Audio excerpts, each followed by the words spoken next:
One of the races that she's referring to, of course, the suddenly tight New York governor's race. One of many races reflecting our divided country. And so what's going to happen after Tuesday's election? Not just in Hochul versus Selden race for governor, but who controls Congress? Who controls the Senate?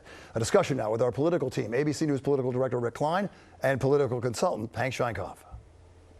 In the last 4 days of this campaign, the Democratic Party royalty that has come to New York City, to Manhattan, and Brooklyn to give some shade to Kathy Hochul have been the current president, a former first lady who was a secretary of state, who's a senator, and the current vice president.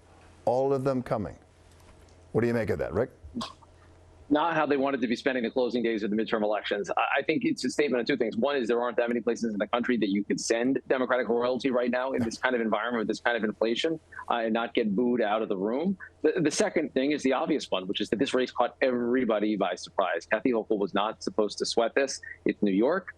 Lee Zeldin was not viewed as a top-tier candidate. Somehow he has caught fire and he has got the momentum going into the election. Is it enough to overcome the Democratic advantage in New York? It remains to be seen, but people are panicked over what this could mean and the headlines that it would bring.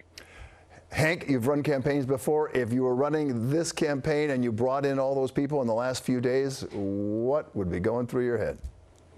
First of all, I wouldn't be bringing him in the last few days because we'd be ahead instead of being behind, because the real problem and why these particular people are chosen to come to New York is if the black vote doesn't turn out with intensity, Governor Hochul will be looking for a new job come January 2nd. It's just that simple. That's really the issue. But that's what they were focusing on. They were focusing a lot on the African-American vote, and the supporters they had were black supporters. It's about time they woke up. I mean, what are they waiting for? This is among the worst run campaigns that anybody has ever seen. The pollsters should be taken up. They should lose their licenses. They got it wrong from day one. It was always crime, and they put her in the line of fire rather than using their best weapon, which is her. No, you're not soothsayers and you're not fortune tellers. Hank, let's start with you. What's going to happen in the New York race for governor? I think the race for governor is entirely dependent upon whether African-American voters turn out. You have to give Hochul the edge, but don't count Zeldin out. I think you're going to see congressional races that no one thought should be Republicans suddenly show up that way. Probably net pickup here in New York State of 4 would be my hunch for the Republicans.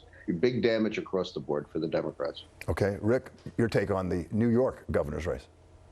Yeah, I think Hank's right. First of all, losing at least 2 seats, which is a huge miss in terms of redistricting. The Democrats got greedy. They got a map handed back to them that was not nearly as good. They're going to pay the price in part for that. I think Hochul hangs on, but it's going to be in the lower single digits, and it's going to bring down some others on the Democratic side of the House, and people are going to be talking about what might have been and some missed opportunities and some mistakes along the way for quite a while out of this race. I think it's going to be taught in some history books. Rick, what's your take on the House and the Senate predictions? Yeah, I've been spending a lot of time on the maps. I'll be there on Tuesday night too, Bill, but I do not see other Democrats hold on to the House. There's just too much territory the Democrats have to defend. Frankly, the playing field's on fire for them right now. They're going to all sorts of places that never should have been questioned. The Senate is still different. Look at 3 states on my map: Georgia, Pennsylvania, and Nevada. One is a Democratic pickup opportunity, one a Republican pickup opportunity. The other was the majority maker in 2020 in Georgia, and it can happen all over again. You can trade one for the other and end up at 50-50. We get a football player, perhaps a senator, and a TV doctor. Hank, your take on the Congress and the House and the Senate?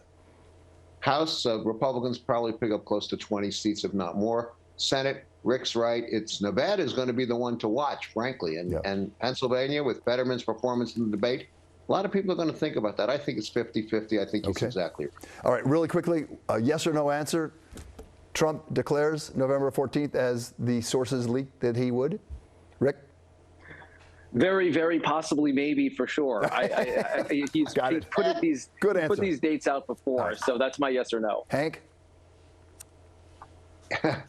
If he thinks that he can get the most publicity on that date, that's exactly what he will do. And if any way he can force the prosecutors to be nuts, he will also do that. Well, and he also became part of the midterm elections, no question about that. Rick Klein, Hank Sheinkopf, thank you, gentlemen, for your insight. Appreciate it.